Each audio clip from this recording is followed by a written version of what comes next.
सोलापूर जिल्हा परिषदेच्या शिवरत्न सभागृहाचे नामकरण भारतरत्न अटल बिहारी वाजपेयी करण्याचा ठराव स्थायी समितीच्या बैठकीत उपाध्यक्ष इंद्रजित पवार यांनी मांडला। त्यानंतर यावर भाजप कार्यकर्त्यांकडून सकारात्मक प्रतिक्रिया येत असताना दुसरीकडे या नामकरणाला विरोध होत आहे। राष्ट्रवादी शरद पवार गटाचे प्रशांत बाबर यांनी विरोध करत पवारांच्या भूमिकेवर टीका केली, तर संभाजी ब्रिगेडचे श्याम कदम यांनी मुख्य कार्यकारी अधिकारी यांना निवेदन देऊन ठराव रद्द करावा, अन्यथा आंदोलन करण्याचा इशारा दिला। आता तर जिल्हा परिषदेच्या आवारात असलेल्या सहकार महर्षी शंकरराव मोहिते पाटील यांचा पुतळाही हटणार का, अशा चर्चा आणि बातम्या येऊ लागल्या आहेत। यावर उपाध्यक्ष इंद्रजित पवार यांची प्रतिक्रिया घेतली असता जिल्हा परिषदेचा सदस्य म्हणून आणि वैयक्तिक इंद्रजित पवार म्हणून सोलापूर जिल्हा परिषदेच्या आवारात छत्रपती शिवाजी महाराजांचा अश्वारूढ पुतळा असावा अशी इच्छा आहे। दरम्यान जिल्हा परिषदेच्या आवारात असलेला सहकार महर्षी यांच्या पुतळ्याबाबत विचारले असता अजिबात नाही, कोणाचा पुतळा हटवून नाही, पण शिवरायांचा पुतळा असावा अशी मनोमन इच्छा आहे अशी प्रतिक्रिया दिली। जिल्हा परिषदेमध्ये भारतीय जनता पार्टीची सत्ता आहे आणि स्थायी समितीच्या सभेत एकमताने ठराव झाला आहे।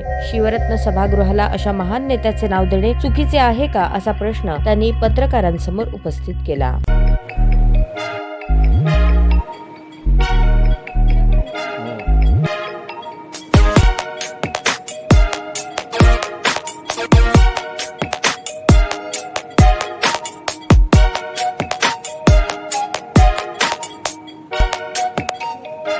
सोलापूर शहरातील सुप्रसिद्ध हॉस्पिटल म्हणजे सेंट्रल मल्टी स्पेशालिटी हॉस्पिटल मागील अनेक वर्षापासून सेवा बजावत आहे। 24 तास इमर्जन्सी सर्व्हिस, मॉडर्न टेक्नॉलॉजी, अनुभवी डॉक्टर्स तसेच अत्याधुनिक तंत्रज्ञान सुविधांनी सुसज्ज स्त्रीरोग प्रसूती विभाग, ऑर्थोपेडिक विभाग, मेडिकल विभाग आणि इतर एकमेव नाव म्हणजे सेंट्रल मल्टी स्पेशालिटी हॉस्पिटल। पत्ता गणेशपेठ शॉपिंग सेंटर, मंगळवार बाजार, सोलापूर।